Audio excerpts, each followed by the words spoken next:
Billionaire husband insulted her AS Childish in front of everyone at the Christmas party. But she walked off the stage with her head high. But inside, something was breaking apart. Not just her marriage, though that was cracking too. Something deeper. The part of her that had learned to make herself smaller, quieter, more acceptable to Daniel's world. Have you ever had someone crush your dreams in public? Hi viewers, kindly tell us where you're watching from and what time it is. Warm welcome to the family. Enjoy the story. She stood in a ballroom full of Manhattan's elite, holding a proposal that could change thousands of lives, while her husband destroyed her dreams with a single sentence. The crystal chandeliers cast warm light across champagne glasses and designer gowns. But Ayanna felt ice-cold standing at the microphone. 200 of New York's wealthiest people had just heard her pitch for a Detroit Youth Foundation. Her voice steady, her passion real, her research flawless. Then Daniel stepped forward. "You need to grow up. This isn't some little girl's fantasy," he said, his voice cutting through the holiday music like broken glass. The champagne flute in his hand caught the light as he gestured dismissively at her handmade presentation boards. The room went silent. Not the good kind of silent, the kind where people hold their breath and reach for their phones. Ayanna's cheeks burned as 200 pairs of eyes moved between her and her husband like they were watching a car crash in slow motion. She'd spent 3 months preparing this proposal. 3 months researching, calling Detroit community leaders, creating budgets, dreaming of computer labs and after-school programs and college prep courses for kids who looked like she used to. Kids whose mothers worked double shifts just to keep the lights on. "Daniel," she whispered, but he was already walking away, shaking his head like she'd embarrassed him beyond repair. The murmurs started small, a whisper here, a glance there, but they grew like ripples on water. She caught fragments. Poor thing, so humiliating. What was she thinking? Mrs. Hartwell from the charity committee touched her arm. "Maybe next year, dear. After you've had more time to prepare something more realistic." Realistic. The word hit her like a slap. Ayanna looked down at her proposal. 40 pages of hope and hard numbers, community partnerships, and federal grant opportunities. Everything Daniel had taught her about business plans applied to the neighborhood that raised her. But suddenly it felt like paper in her hands. Just paper. She walked off the stage with her head high, but inside, something was breaking apart. Not just her marriage, though that was cracking too. Something deeper. The part of her that had learned to make herself smaller, quieter, more acceptable to Daniel's world. The bathroom mirror showed a woman in a designer dress who'd forgotten how to fight. When had she become this person? When had she started asking permission to care about the place that made her? Her phone buzzed. Unknown number. "I saw what just happened. Your proposal has merit. Meet me tomorrow. A friend who believes in justice." Have you ever had someone crush your dreams in public? What would you do if your partner humiliated you like this? Drop a comment below and let me know, because what happens next is going to shock you. The text message glowed on her screen as party noise filtered through the bathroom door. Someone out there had been watching. Someone who didn't think her dreams were childish fantasies. For the first time all night, Ayanna smiled. The richest man in America sat across from her in a dimly lit cafe, but she had no idea who he was, or that he'd been investigating her husband for months. The coffee shop in downtown Detroit felt like another planet compared to last night's Manhattan ballroom. Rain streaked the windows, turning the city into watercolor blurs of gray and gold. Ayanna wrapped her hands around her mug, still not quite believing she'd flown here on a stranger's invitation. The man across from her didn't look like wealth. Jeans, flannel shirt, work boots that had actually seen work. But his eyes, sharp, calculating, patient, those belonged to someone who'd built empires. "You're wondering who I am," he said, voice rough like Detroit concrete. "Fair enough. Name's Robert Chun. You probably don't recognize me, but I know your work." She didn't recognize the name, but something about him felt familiar. Safe, maybe, or dangerous in a way that felt like possibility instead of threat. "Your proposal last night," he continued, sliding a folder across the scarred wooden table. "Solid research. Real community partnerships. You did your homework." Heat rose in her cheeks. My husband didn't seem to think so. Your husband a fool. The words came out flat, matter of fact. Also, he's a criminal. Ayana's coffee cup stopped halfway to her lips. Excuse me. Robert opened the folder. Documents spilled out. Legal papers, financial records, photographs of houses with foreclosure signs. Her stomach dropped as she recognized Daniel's signature on page after page. 2008 housing crisis, Robert explained, his finger tracing property addresses. While families lost everything, your husband was buying foreclosed homes for pennies on the dollar, then flipping them to investors at huge profits. Nothing illegal about that part. He pulled out another document. This part, though, this is fraud. He was working with bank officials to target specific neighborhoods, rushing foreclosure processes, hiding information from families who could have saved their homes. The addresses swam before her eyes. Detroit, Flint, Cleveland, all black neighborhoods, all places where families like hers had lost everything while Daniel got richer. Why are you showing me this? She whispered. Because you want to build something that helps people. And he spent years destroying the exact communities you want to save. Robert leaned forward. I'm offering you funding for your foundation. Real money. Enough to change lives. The cafe suddenly felt too small, too warm. What do you want in return?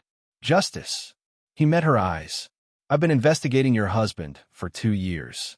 I have the evidence, but I need someone on the inside. Someone he trusts. Ayana's phone buzzed with a text from Daniel. Where are you? We need to talk about last night.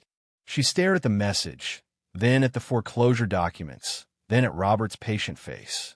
Would you trust a stranger offering to make your dreams come true? What if they had secrets about your spouse that could destroy everything you thought you knew? He didn't just dismiss your charity, Robert said quietly.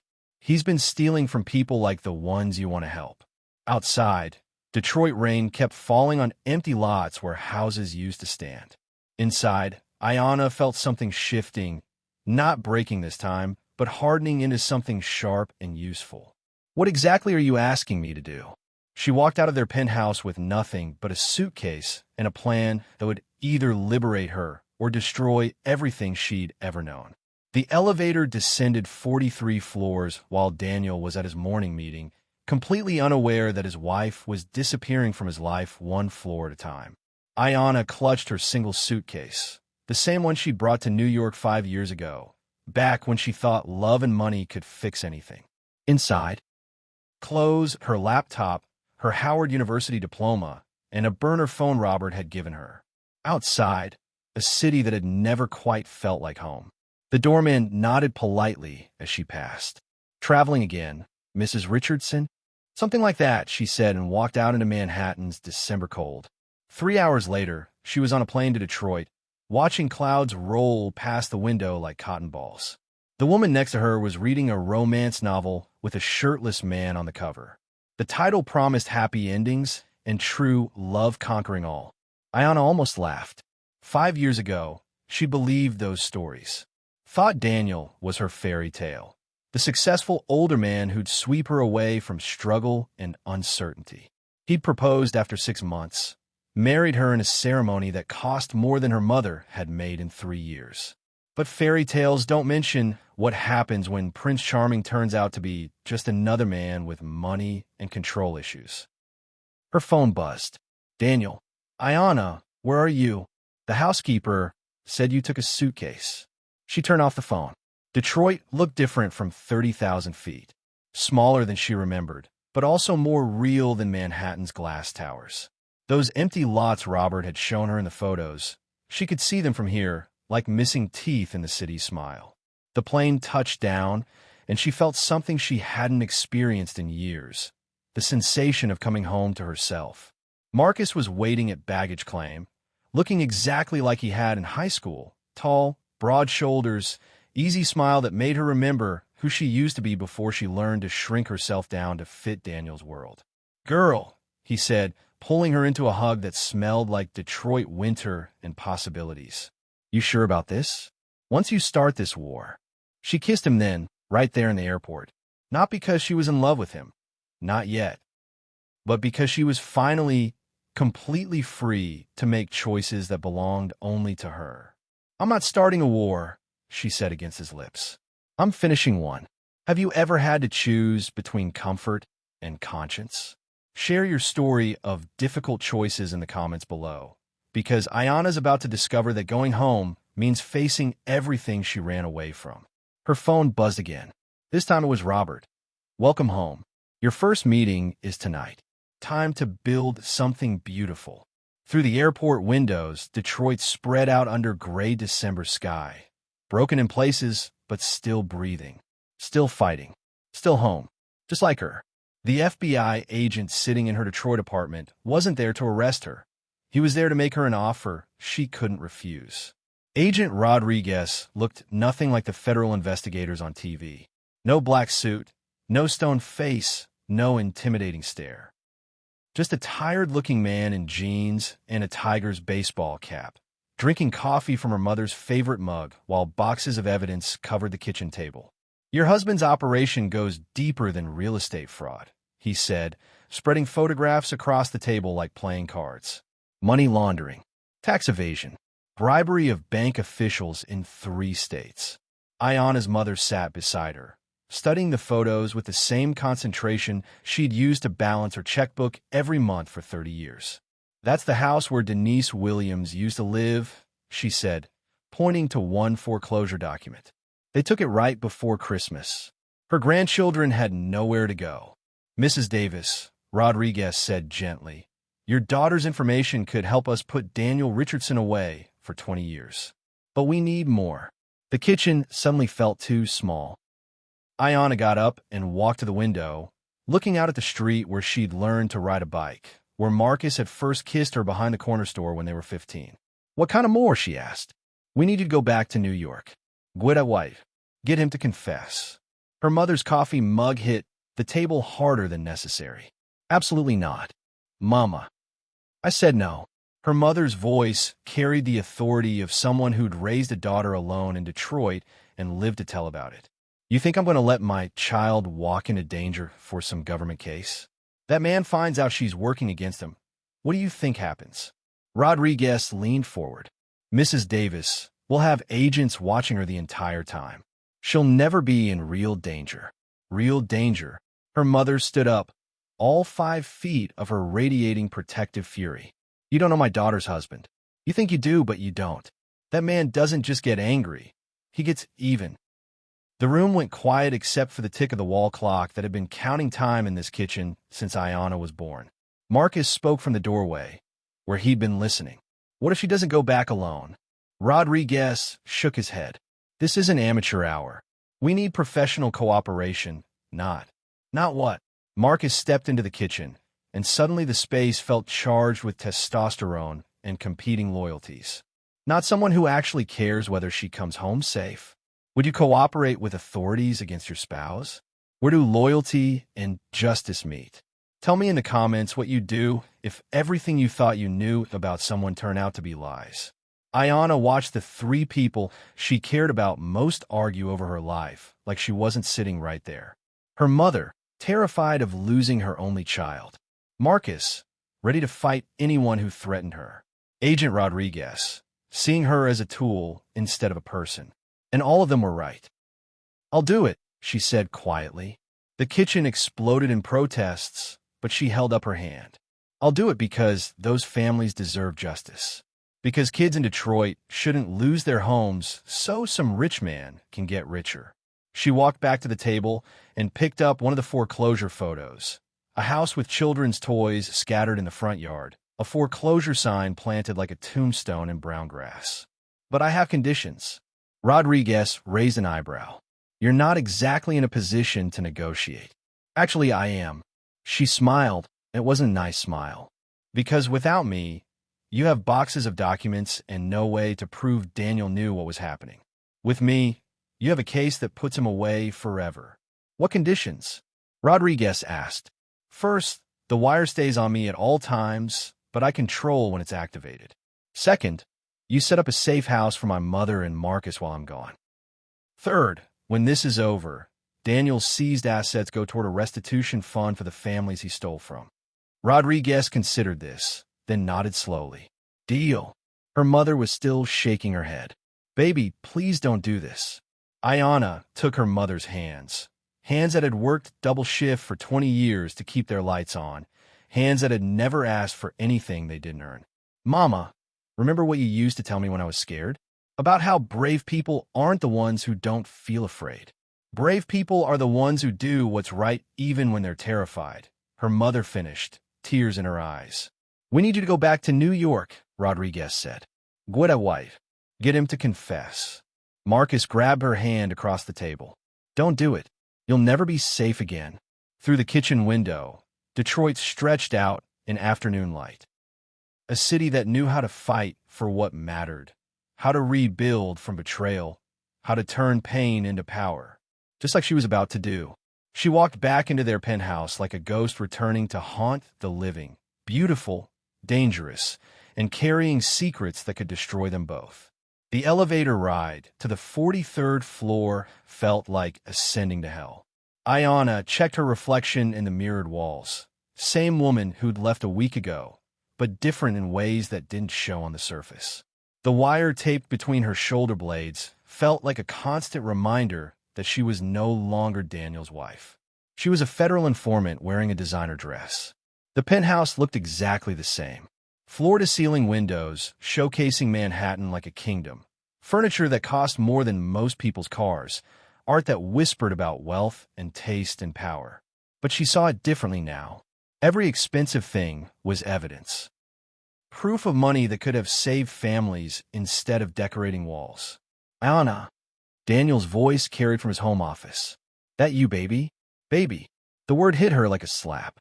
When Hatta's endearments started sounding like ownership instead of affection, she walked toward his voice, her heels clicking on marble that suddenly felt cold as tombstones. The wire pressed against her skin with each step, recording everything for federal agents who were probably listening from a van somewhere on the street below. Daniel looked up from his laptop as she entered, and his smile was pure relief mixed with something that might have been guilt. God, I was worried. Where have you been? Detroit. She set her purse on his desk, right next to financial documents she now knew represented years of systematic fraud. Visiting my mother. For a week? Without telling me. His smile flickered. Honey, you had me scared something happened to you. Scared something happened to me, she thought, or scared I'd figured out what kind of man I married.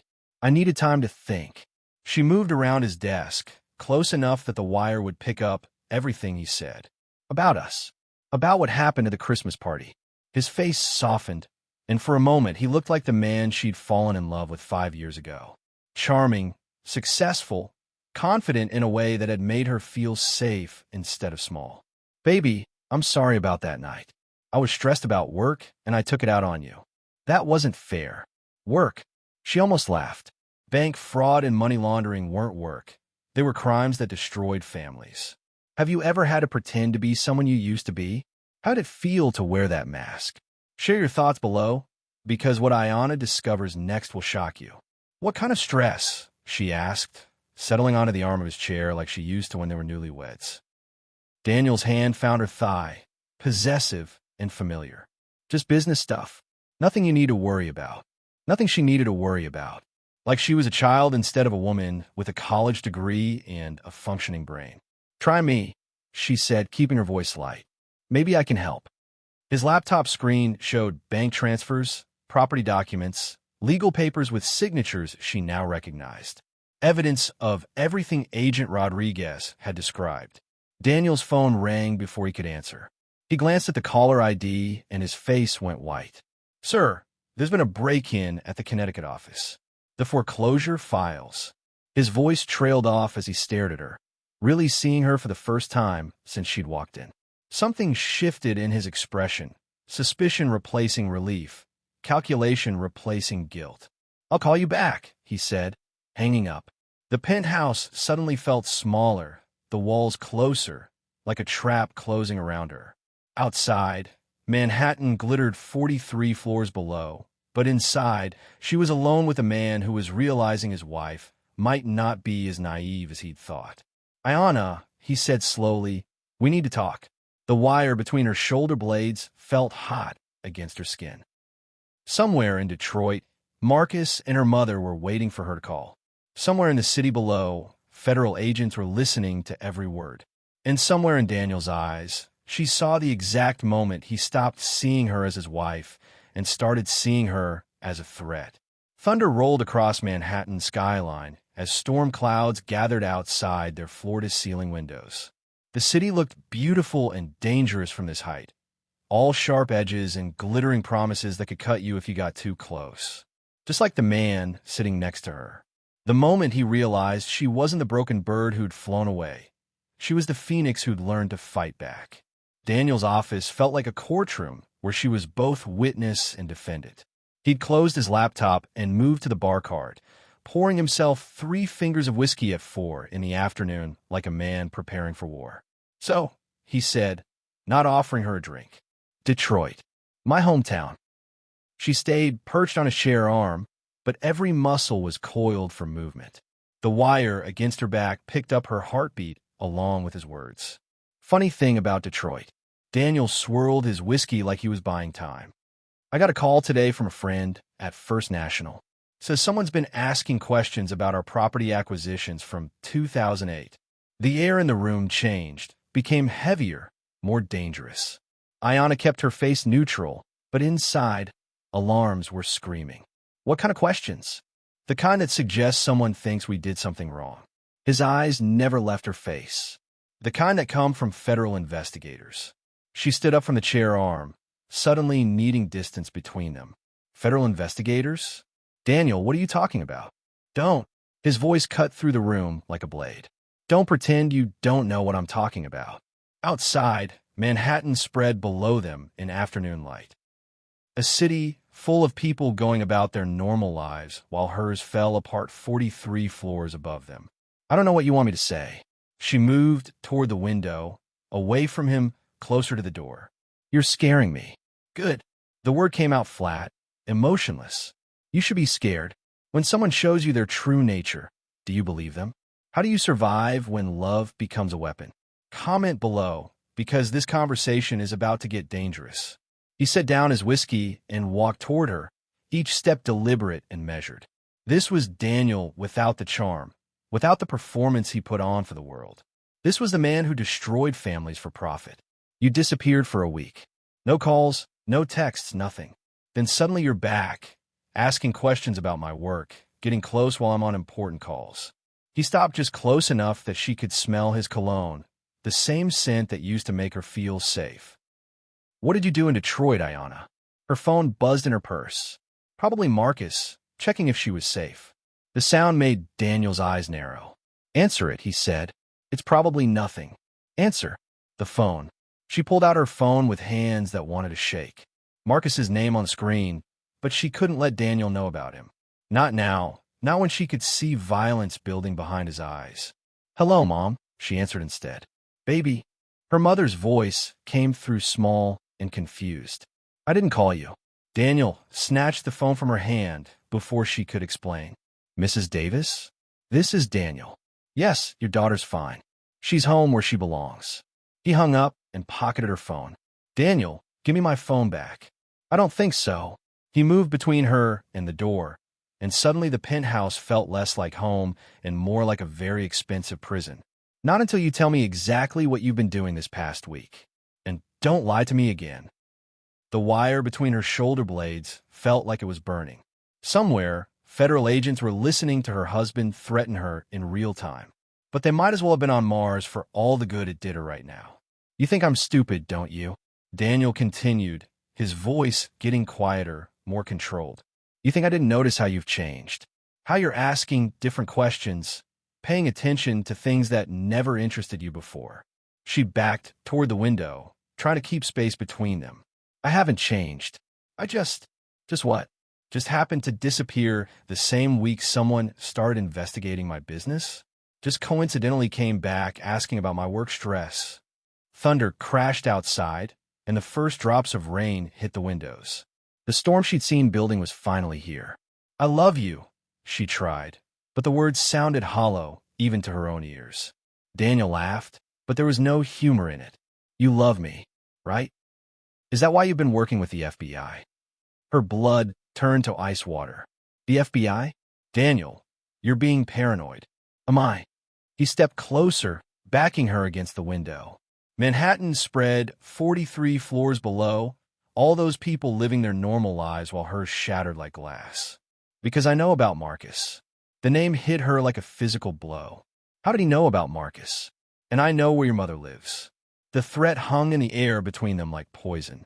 Outside, rain pounded the windows, and inside, she finally saw her husband clearly. Not as the successful businessman who'd swept her off her feet, but as the predator who'd been circling her all along. The wire pressed against her skin, recording every word for federal agents who suddenly felt very far away. The truth has a way of surfacing, even when buried under years of lies, luxury, and carefully constructed facades. The penthouse felt like a stage set for a play where both actors had forgotten their lines. Daniel stood by his desk, no longer pretending to be the loving husband. Ayanna pressed against the floor-to-ceiling window, rain streaking the glass behind her like tears she refused to shed. You want to know how I know about Marcus? Daniel's voice was calm now, terrifyingly controlled. I've had you followed since the day after the Christmas party. Her stomach dropped. You've been having me watched? Private investigator named Patterson. Very thorough. Very good with cameras. He opened his desk drawer and pulled out a manila envelope. Would you like to see the photos? She didn't want to see them, but he was already spreading pictures across his desk like evidence in a murder trial. Her at the Detroit Community Center. Her copying documents in the law office at midnight. Her and Marcus kissing in the hotel parking lot. Touching, Daniel said, tapping the photo of her and Marcus. Really brings back memories of young love, doesn't it? The wire against her back felt like it was going to burn through her skin. Somewhere, federal agents were listening to her husband threaten her with photographic evidence of her affair and her cooperation with their investigation. Daniel, oh, we're not done. He pulled out more photos. Here's you meeting with Agent Rodriguez. Here's you at your mother's house with boxes of what looks suspiciously like legal documents. And here, he held up the final photo like a winning card. Here's you wearing a wire into our home. Her blood stopped moving. The photo showed her reflection in the lobby elevator. And if you knew what to look for, you could just make out the edge of recording equipment under her dress. Surprised, Daniel smiled. But it was the expression of a shark that had cornered its prey. Patterson's got equipment that can spot surveillance devices from across a parking lot. Very useful when you're married to a federal informant. What do you do when the person who's supposed to protect you becomes the person you need protection from? When did you realize your relationship was built on lies? Share your thoughts below. So here's what's going to happen, Daniel continued, moving around the desk toward her. You're going to take off that wire, and then you're going to call your FBI friends and tell them you made a mistake. Tell them you misunderstood some paperwork, jumped to conclusions. And if I don't, his smile got wider and meaner. Patterson's not just good with cameras. He's also good with making problems disappear. Your mother lived alone in that little house on Elm Street. Marcus works construction, lots of dangerous equipment on those job sites. The threat landed like a physical blow. This wasn't the man she'd married, or maybe it was, and she'd just never seen past the expensive suits and romantic gestures. You would hurt innocent people? I would protect my business and my reputation from a lying wife who's been working with federal agents. He was close enough now that she could see her own reflection in his eyes, small, trapped, scared. The question is, how far are you willing to go to protect the people you actually care about? Thunder crashed outside, and the lights flickered. For a moment, the penthouse went dark except for the glow of Manhattan's lights through rain-streaked windows. When the lights came back on, Ayanna was no longer pressed against the window. She was standing in the center of the room, and something had changed in her posture, her expression, her entire presence. You're right, she said quietly. I've been working with the FBI. Daniel's triumphant smile flickered. And they have recordings of you threatening to hurt innocent people. They have photos of your money laundering operations. They have documents proving you destroyed hundreds of families to build your fortune. She reached behind her back and pulled out the wire, not to remove it, but to make sure he could see it clearly. But most importantly, They have something you forgot about in all your planning and threatening and surveillance. What's that? His voice had lost its confidence. They have a federal judge who signed arrest warrants this morning. Red and blue lights suddenly blazed through the rain-streaked windows. Down on the street, FBI vehicles were pulling up to their building. Daniel's face went white. You set me up. No, Ionis said, moving toward the door. I gave you every chance to tell the truth, to apologize for what you've done, to try to make it right. His phone started ringing. Probably his lawyer, probably his business partner, probably everyone in his criminal network realizing the walls were closing in. But you chose to threaten my mother instead. Heavy footsteps echoed in the hallway outside their door. The FBI was coming up, and Daniel Richardson's world of luxury and lies was about to come crashing down. He looked at her across the room, his wife who'd stopped being afraid, who'd remembered how to fight, who'd chosen justice over comfort. You don't know what you've done, he said. Yes, she said, opening the door for the federal agents. I do. Some games end with surrender, others with revolution. But the smartest players change the rules entirely. The FBI moved through the penthouse like a careful storm, each agent with a specific job, each piece of evidence tagged and cataloged with surgical precision. Daniel sat on his own couch in handcuffs, watching his empire get dismantled one document at a time. Agent Rodriguez found Ayanna on the balcony, looking out over Manhattan's skyline as police lights painted the building in red and blue. You okay? He asked. Better than okay. She turned from the railing, and he could see something new in her eyes. Not relief, exactly, but resolution. Is it over? The arrest is just the beginning. We'll need you to testify, probably multiple times. His lawyers will try to discredit you, claim you were an unreliable witness, a scorned wife making things up. Through the glass doors, they could see Daniel being read his rights. He looked older somehow, smaller, like removing his mask of respectability had shrunk him down to his actual size. Let them try, Ionis said. I have recordings, remember? Rodriguez smiled. That threat about your mother and Marcus? That alone is witness intimidation, conspiracy, criminal menacing. Even if somehow the financial crimes don't stick, we got him dead to rights on federal charges. Her phone buzzed with text from Marcus. Saw the news. Are you safe? Coming to get you. Don't go anywhere alone. She typed back. I'm safe. It's over. But it wasn't over, not really. It was just beginning. 2 hours later, she was in Marcus's truck, driving through Manhattan traffic toward the airport, while news vans followed them like modern-day vultures. Every major network was covering the story. Manhattan real estate mogul arrested in federal fraud case. Wife helps FBI expose husband's crimes. From penthouse to prison, a tale of greed and betrayal. You sure you want to go back to Detroit tonight? Marcus asked, checking his mirrors for the third time in 5 minutes. You could stay somewhere nice, process all this. I want to go home. She leaned back in the passenger seat, suddenly exhausted. I want to see my mother. I want to sleep in a bed that doesn't have 43 floors of air underneath it. What does victory taste like after betrayal? Share your comeback story below, because Ayanna's about to discover that winning isn't always what you expect. At the airport, photographers waited behind security barriers, shouting questions about her marriage, her cooperation with federal authorities, her plans for the future.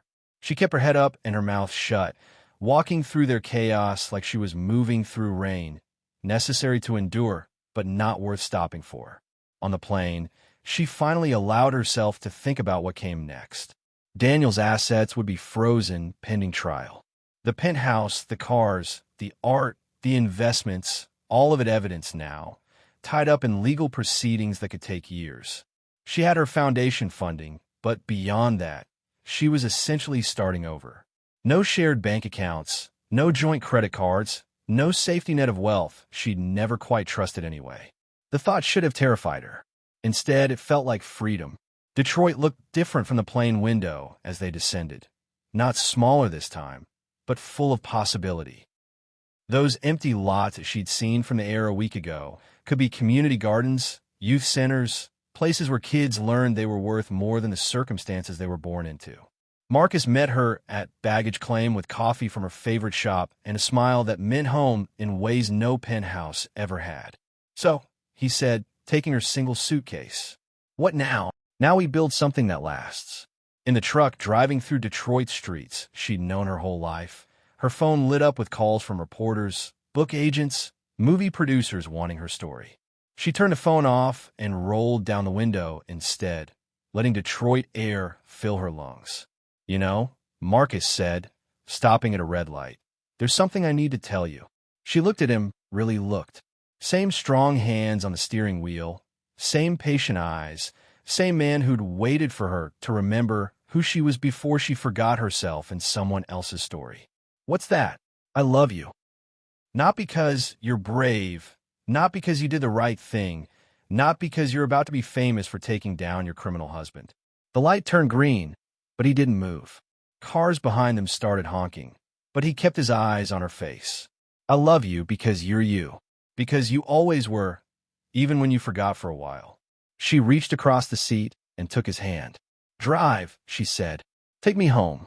As they pulled up to her mother's house, the same house where she'd learned to dream big, where she'd planned her escape to college, where she'd come back to remember who she really was, she saw lights in every window and cars lining the street. Her mother stood on the front porch, arms crossed, worry and pride fighting for control of her expression. "You okay, baby?" she called as Ayanna got out of the truck. "I'm perfect," Ayanna said, and for the first time in 5 years, she meant it completely. Inside, the house was full of people from the community meeting: Pastor Williams, Maria Santos, Big Mike, Mrs. Jackson, and a dozen others. They'd been waiting for her, watching the news, ready to celebrate or comfort, depending on what she needed. "So," Pastor Williams said, raising a cup of coffee like a toast, "ready to change the world?" Through the living room window, she could see Detroit stretching out under evening sky, a city that knew how to survive anything, how to rebuild from betrayal, how to turn pain into power, just like she had. While her ex-husband's empire crumbled on live television, she was building something that couldn't be destroyed: hope in the community that raised her. 6 months after Daniel's arrest, Ayanna stood on a stage she'd built with her own hands, looking out at 200 faces that belonged to her real family. Not the Manhattan elite who'd watched her humiliation at that Christmas party, but Detroit people who'd known her since she was 5 years old and believed in her dreams when she'd forgotten how to believe in herself. The community center gleamed behind her: fresh paint, new windows, a sign that read, "The Viola Davis Center for Youth Development," in honor of her mother. What used to be an abandoned warehouse was now computer labs, study rooms, a commercial kitchen for job training, and office space for legal aid and financial counseling. "A year ago," she said into the microphone, her voice carrying across the crowd, "someone told me my dreams were childish fantasies. Today, those fantasies are changing lives." The audience erupted in applause, but she could see the real victory in individual faces. Keisha, 17, who'd gotten her first college acceptance letter last week. Miguel, 15, who'd learned to code and was already building apps. Mrs. Patterson, 63, who'd save her house from foreclosure thanks to legal aid services. Real change. Measurable change. The kind that lasted. Marcus stood at the side of the stage, wearing a suit she'd bought him for the occasion and a smile that made her remember why she'd fallen in love with him in high school. He'd quit construction to run the center's job training program, and watching him teach young men to see themselves as more than their circumstances was like watching magic happen daily. "But this isn't just about one building," Ayanna continued. "This is about proving that when you invest in people instead of exploiting them, everybody wins." Her phone, sitting silent on the podium, had been buzzing all morning with calls from reporters. Daniel's trial was starting next week, and media interest in the wife who brought down a real estate empire was at its peak. Book deals, movie rights, speaking engagements, everyone wanted a piece of her story. She turned them all down. Her story wasn't for sale. What would you build if you could start over? What legacy matters most to you? Tell me in the comments, because what happens next shows the real cost of choosing justice over comfort. After the ceremony, as community members filed through the building to see the new facilities, Ayanna found herself in the computer lab watching kids who reminded her of herself at their age, hungry for opportunity, smart enough to change the world if someone just gave them the tools. "You did this," Marcus said, coming up behind her and slipping his arms around her waist. "You made this real. We did this." She leaned back against him, solid and warm and completely different from Daniel's possessive embraces. "All of us." Through the lab windows, she could see Detroit stretching out in evening light, still rough in places, still healing from decades of economic devastation, but alive with the kind of energy that came from people who refused to give up. Her mother appeared in the doorway, holding an envelope with a federal government seal. "This came for you today." Inside was a check from the U.S. Treasury.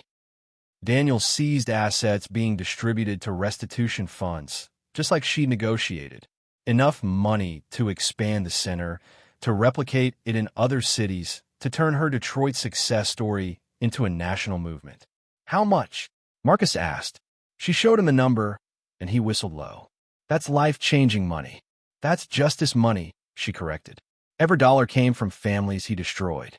Now it goes back to building up communities like theirs. Her phone rang. Unknown number, but she recognized the area code, Manhattan. "Ayanna Richardson." The voice was female, young, nervous. "It's Ayanna Davis now." "Who's this?" "My name is Isabella Montgomery. I'm engaged to your ex-husband." The computer lab went quiet around her. Marcus and her mother moved closer, reading trouble in her expression. "Congratulations," Ayanna said carefully. "Is there something you need?" "I need to ask you something." The woman's voice was shaking. "The things they're saying about him in the news, about what he did to those families, is it true?" Ayanna closed her eyes, seeing her younger self in this stranger's voice, desperate to believe the man she loved wasn't capable of the things everyone was telling her. "Yes," she said quietly. "It's all true." Silence on the other end of the line. "Isabella, you still there?" "He told me you made it all up because you were jealous of his success. He said you were unstable, vindictive. And what do you think now?" Another long pause. "I think I'm calling my lawyer." After she hung up, Ayanna stood in the computer lab, surrounded by the life she'd built from the ashes of her marriage, holding a check that represented justice for hundreds of families, with a man she loved standing beside her and her mother beaming with pride. But she couldn't stop thinking about the fear in Isabella Montgomery's voice. The same fear she'd carried for years, the same doubt, the same desperate hope that the man you loved wasn't the monster everyone said he was. "You okay?" Marcus asked. "I will be." She looked around the computer lab, full of kids learning they were worth more than their circumstances. "We all will be." Outside, Detroit hummed with evening energy, and inside, hope was taking root in soil that had been prepared by struggle, watered by tears, and was finally ready to bloom. She'd learned the difference between a man who breaks you and one who builds you up. The first was coming to destroy her. The second was standing beside her, ready to fight. The courthouse steps in downtown Detroit were packed with reporters, cameras, and supporters holding signs that read "Justice for Detroit Families" and Ayanna Davis, Detroit Strong. Daniel's trial had been moved here due to venue change requests, bringing Manhattan's criminal elite drama right to her hometown. Ayanna walked through the crowd with Marcus on one side and her lawyer on the other, ignoring shouted questions about her testimony, her foundation, her new relationship. She learned to move through media chaos like water, present but untouchable. Inside the courtroom, Daniel sat at the defendant's table in an expensive suit that couldn't hide the fact that he looked smaller than she remembered. Prison had aged him, or maybe it was just the first time she'd seen him without his mask of wealth and power. He turned when she entered, and their eyes met across the courtroom. No recognition, no regret, no acknowledgement of the 5 years they'd shared. Just cold calculation, like he was measuring her as an opponent instead of remembering her as the woman he'd once claimed to love. The prosecution calls Ayanna Davis to the stand. Walking to the witness stand felt like crossing a bridge between her old life and her new one. Behind her sat Daniel's legal team. For lawyers in $1,000 suits, ready to paint her as a vindictive ex-wife who'd fabricated evidence out of spite. In front of her sat families whose homes Daniel had stolen, community leaders from Detroit, young people from her foundation who'd taken time off work and school to be here. Mrs. Davis, the prosecutor began, "How long were you married to the defendant?" 5 years. During that time, were you aware of his business practices? She looked at Daniel, then at the families in the gallery, then back at the prosecutor. Not at first. He kept me away from the details, told me not to worry about work stuff. When did that change? When I started asking questions about community investment. When I wanted to use some of our money to help Detroit families avoid foreclosure. Daniel's lawyer stood up. Objection, relevance. Goes to motive, Your Honor, the prosecutor replied. Overruled. Please continue, Mrs. Davis. Who stands with you when everything falls apart?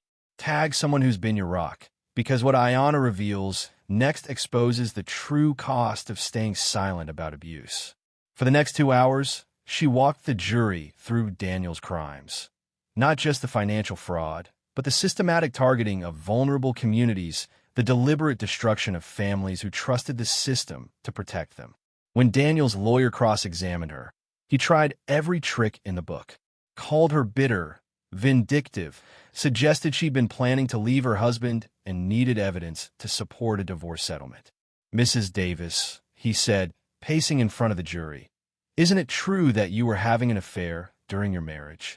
Yes. The honesty seemed to surprise him. He'd expected denial, defensiveness. With whom? Marcus Williams, a man I knew before I married your client. So you committed adultery, then used that guilt to justify cooperating with federal investigators against your own husband? She looked at the jury, 12 Detroit residents who understood what it meant to survive, to make hard choices, to do what was necessary to protect the people you loved. I fell in love with someone who saw me as an equal partner instead of property. Someone who supported my dreams instead of mocking them. Someone who built me up instead of tearing me down. That doesn't answer my question. Actually, it does. She turned to face Daniel directly. I didn't betray my husband. I stopped enabling a criminal. The courtroom erupted. Daniel's face went red. His lawyers objected. Reporters scribbled frantically in their notebooks. But Ayanna kept her eyes on the jury, on the faces of people who understood the difference between love and control, between partnership and possession. That evening, back at the community center, she found Marcus in the gym teaching basketball to teenagers who'd stayed late to avoid going home to empty apartments or houses full of problems. How'd it go? He asked, passing the ball to Jamal, who'd been struggling with anger issues since his father got laid off. Truth won today. She sat on the bleachers, watching the boys run drills that were really lessons in teamwork, discipline, respect. How'd it go here? Keisha got another scholarship offer. Miguel finished his app. Mrs. Washington finally got her settlement check from the restitution fund. Real victories. The kind that changed lives instead of just making headlines. Later, in her apartment above the community center, modest, comfortable, completely hers, she and Marcus made dinner together while news coverage of the trial played on TV. They're calling you a hero, Marcus said, chopping vegetables for salad. I'm not a hero. I'm just someone who got tired of being complicit in other people's suffering. Her phone buzzed with a text from Isabella Montgomery, broke off the engagement. Thank you for telling me the truth. Another text, this one from Agent Rodriguez. Jury deliberated for 3 hours. Guilty on all counts. 25 years federal prison. She showed Marcus the messages, and he pulled her into his arms, spinning her around the small kitchen until she was laughing and crying at the same time. It's over, he said against her hair. No, she said, kissing him with 5 years of pain, finally transforming into something that felt like peace. It's just beginning. Just when she thought she knew the full story, she discovered that some secrets run deeper than marriage, deeper than money. They run in blood. The federal marshals sitting in her community center office looked as confused as Ayanna felt. Agent Rodriguez had retired after Daniel's conviction, but these new agents carried documents that turned everything she thought she knew about the last year upside down. Ma'am, Agent Collins said, spreading files across her desk. We need to ask you about Robertson. The name hit her like ice water. Robert, the mysterious benefactor who'd funded her foundation, who'd provided evidence against Daniel, who'd appeared in her life at exactly the right moment with exactly the right resources. What about him? When did you first meet Mr. Chun? At a coffee shop in Detroit, the day after the Christmas party. He said he'd seen what happened and wanted to help. Agent Collins exchanged glances with his partner. Mrs. Davis, Robert Chun has been under federal surveillance for money laundering and tax evasion for the past 3 years. Her stomach dropped. That's impossible. He helped expose Daniel's crimes. Yes, ma'am. And in doing so, he eliminated his biggest competitor in illegal real estate transactions. The office suddenly felt too small, too warm. Outside, kids from the after-school program were playing basketball, their voices carrying through windows that needed cleaning. Normal sounds from a normal day that had just become anything but normal. You're saying Robert used me to get rid of Daniel? We're saying the evidence suggests Mr. Chun orchestrated your husband's downfall to clear the way for his own operations. The money he gave you for this foundation, it came from the same kinds of illegal activities your husband was involved in. Marcus appeared in the doorway, took one look at her face, and stepped inside. What's going on? Agent Collins showed him the files. Mr. Chun has been arrested. His assets are frozen pending investigation. That includes the funding for this community center. The floor seemed to shift underneath her. Everything she'd built, every program that was changing lives, every success story that proved people were worth investing in, all of it funded by blood money. How much time do we have? Marcus asked. The center can continue operating while the investigation proceeds, but no new funding will be available from Chen's accounts. After the agents left, Ayanna sat in her office, surrounded by photos of kids who'd gotten scholarships, families who'd saved their homes, young people who'd learned to see themselves as more than their circumstances allowed. All of it tainted now by the knowledge that justice might have been just another form of crime. When did you realize your worth wasn't determined by who you married, but by who you chose to become? Share your story below, because sometimes the biggest betrayals come from people trying to help. We'll figure it out, Marcus said, but his voice carried doubt. Her phone rang. Unknown number, but she was getting used to those. Ayanna?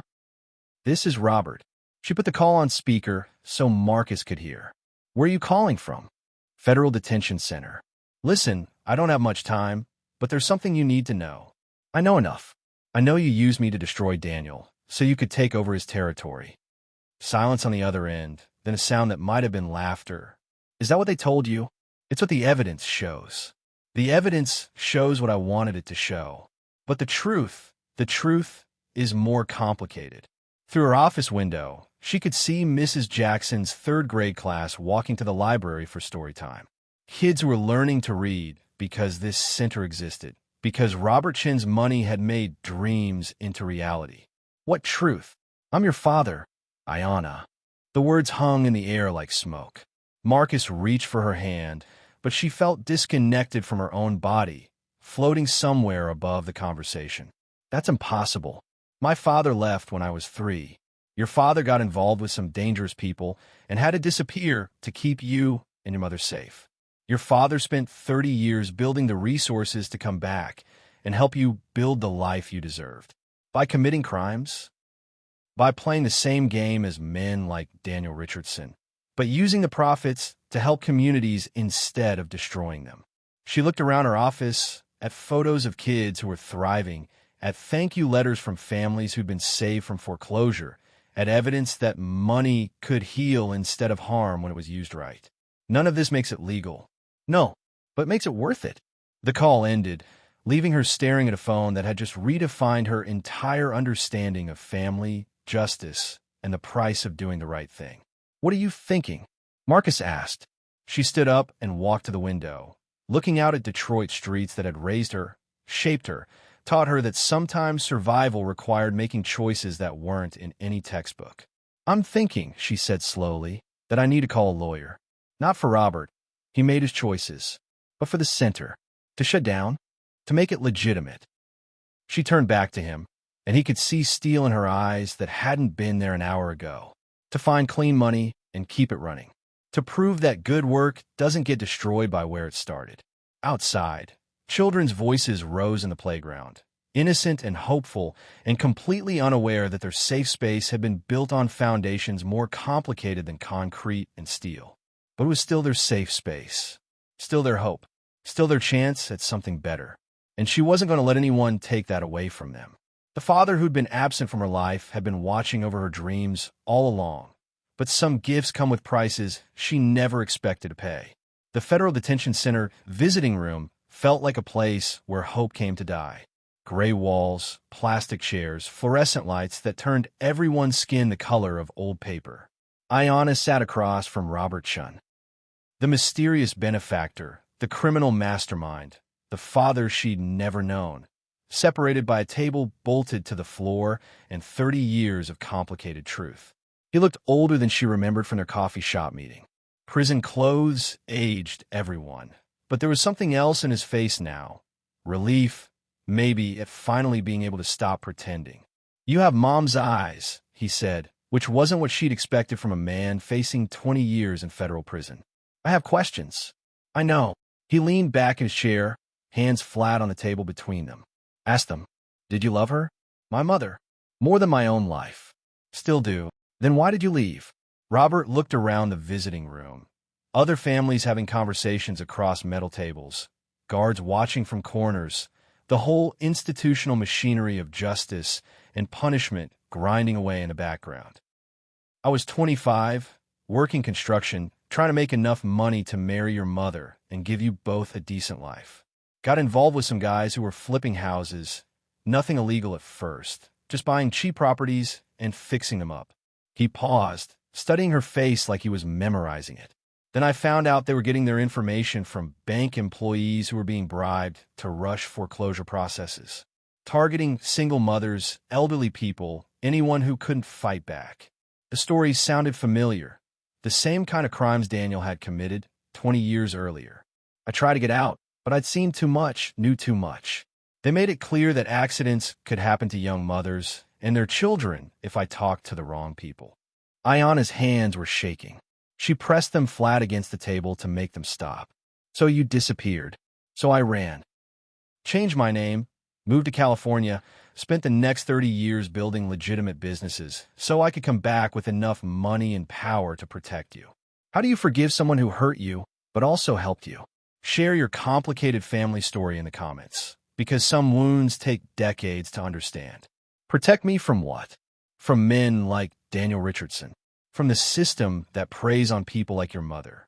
From poverty and powerlessness and all the ways the world tries to convince people like us that we don't deserve better. Through the visiting room windows, she could see the Detroit skyline in the distance. Her community center was somewhere in that sprawl of buildings and dreams, full of kids who were learning they were worth more than their circumstances. The foundation money. Every dollar came from beating rich criminals at their own game. I bought properties from developers who were laundering money through real estate. Sold them to investors who were hiding assets from the IRS. Used their illegal profits to fund legal programs that help people like your mother keep their homes. That's still money laundering. Yes, it is. The honesty was brutal and complete. No excuses, no justification, no attempt to make criminal behavior sound noble. Do you regret it? Robert looked at her for a long moment. This daughter he'd never been allowed to know, who'd built something beautiful from resources he'd obtained through ugly means.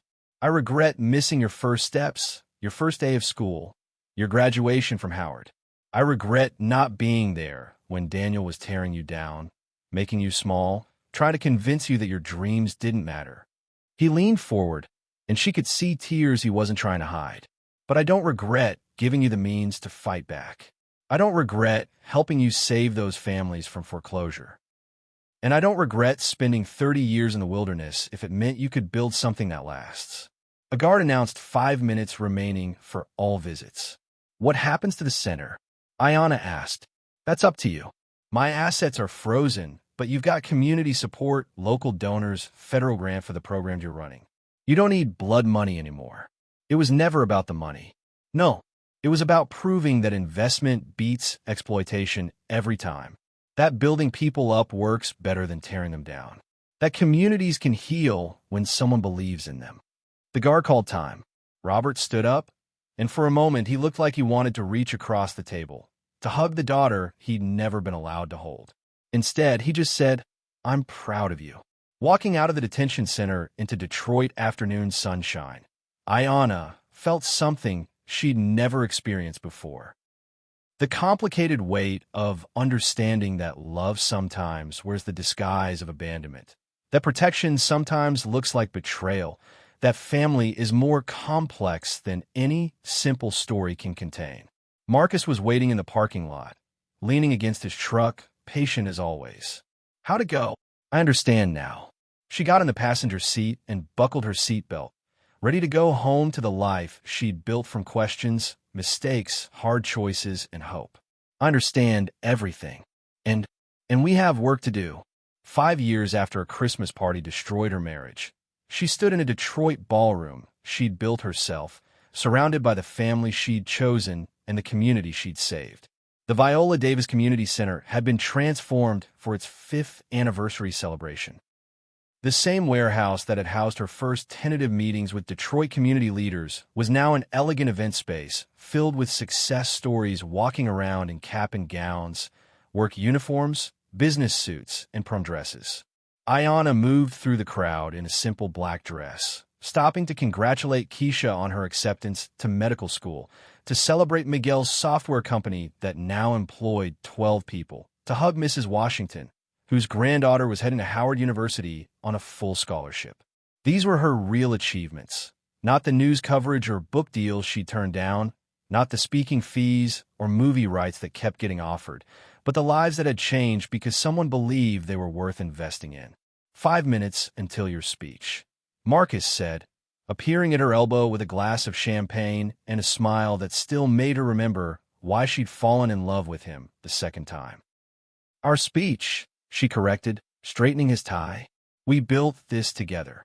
Through the crowd, she could see her mother holding court at a table full of community elders, telling stories about her daughter's childhood that made Ayanna sound braver than she'd ever felt. Robert wasn't there. He was serving his sentence in federal prison, but his letters arrived every week, full of pride and questions about the Foundation's programs. Forgiveness, she'd learned, was more complicated than movies made it seem. You could love someone and disapprove of their choices. You could understand someone's motivations while still holding them accountable for their actions. You could accept help from imperfect people while building something clean and sustainable. The microphone crackled as she stepped onto the small stage they'd set up in front of the trophy case, filled with academic awards, sports championships, and certificates of achievement earned by young people who'd learned to see themselves as more than their circumstances allowed. 5 years ago, she began, her voice carrying easily across the room, someone told me that caring about community was a childish fantasy. Laughter rippled through the crowd, warm, knowing laughter from people who understood what it meant to have their dreams dismissed by people who should have supported them. Tonight, I'm looking at proof that the only thing childish was believing him. What would you tell someone trapped in a life that's too small for their dreams? Share your message of hope below, because every ending is really a beginning in disguise. She talked about the kids who'd gone to college, the families who'd saved their homes, the small businesses started with microloans, the job training programs that had placed hundreds of people in careers with living wages and benefits.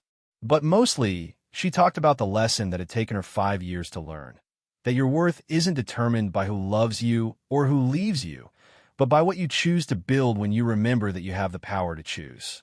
After the formal program ended and the crowd thinned out, Ayanna found herself in the computer lab where it had all started, kids learning to code, adults taking night classes, teenagers discovering that their ideas were worth more than they'd been taught to believe. Marcus joined her by the window that looked out over Detroit's skyline, now dotted with cranes and construction projects as the city continued its long recovery. "Any regrets?" he asked. She thought about Daniel, serving his sentence in a different federal prison, probably still believing he was the victim of an unfair system. She thought about Robert, whose letters arrived every week with updates on his appeal and questions about whether she'd ever visit again. She thought about the 5 years she'd lost trying to be someone else's idea of perfect. "No," she said, taking his hand. "No regrets." "Good." He reached into his jacket pocket and pulled out a small velvet box. "Because I have something to ask you." The ring was simple, a single diamond on a plain gold band. Nothing like the elaborate jewelry Daniel had bought to display his wealth. This was a ring chosen by someone who knew her, who understood that she valued substance over show. "Ayanna Davis," Marcus said, getting down on one knee right there in the computer lab. "Will you marry me?" She looked around the room. At computers where kids were learning, they could build anything they could imagine. At walls covered with college acceptance letters and job placement certificates. At evidence that dreams backed by hard work and community support could become reality. "Yes," she said, and meant it with every part of herself that had been broken and healed and made stronger in the breaking. They kissed in the computer lab while outside Detroit hummed with evening energy, a city that had learned to rebuild from setbacks, to find strength in struggle, to turn pain into power. Just like she had. Later, walking home through streets she'd known her whole life, wearing an engagement ring that meant partnership instead of possession, Ayanna thought about the girl who'd left Detroit 5 years ago, believing that love meant making yourself smaller to fit someone else's vision. That girl was gone, replaced by a woman who'd learned that the best love doesn't rescue you from your life. It recognizes the strength that was always there and helps you build something worthy of it. The community center glowed behind them, full of light and possibility and the kind of hope that came from proving that investment beats exploitation every time. Tomorrow, there would be more work to do, more programs to fund, more young people to convince that their dreams were worth fighting for. Tonight, there was just this, walking home with a man who'd waited for her to remember who she was in the city that had taught her how to survive anything, carrying the knowledge that sometimes the best way to find yourself is to help other people discover they were never lost in the first place. If this story inspired you to believe in your own comeback, hit that subscribe button. Comment below. What foundation would you build if you had unlimited resources and unlimited courage? And remember, sometimes the life you're meant to live starts the moment you stop living for someone else's approval.